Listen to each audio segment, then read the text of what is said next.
Good morning mga guys. Paano nyo ba malalaman kung may nagmo-monitor ng cellphone nyo, especially dun sa tawag? Ganito lang yung gagawin nyo guys. Punta lang kayo dito, sundan nyo lang. Yan na nga guys. Punta lang kayo sa dialer. I-type nyo lang yung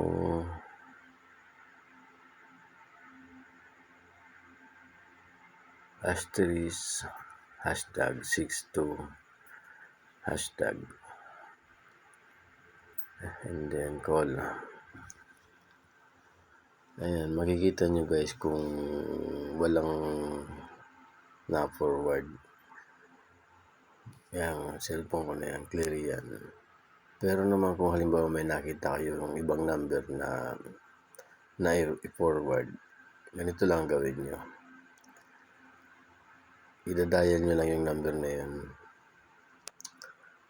Tawagan nyo. I-ring nyo lang saglit para ma-record lang. And then cancelin nyo na kagad. Ngayon, punta kayo sa recent call.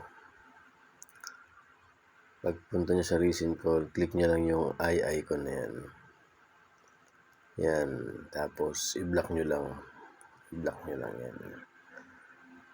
Para hindi na mai-forward yung mga tawag nyo. Yun lang sa ngayon guys. Thank you for watching. Mabuhay tayong lahat.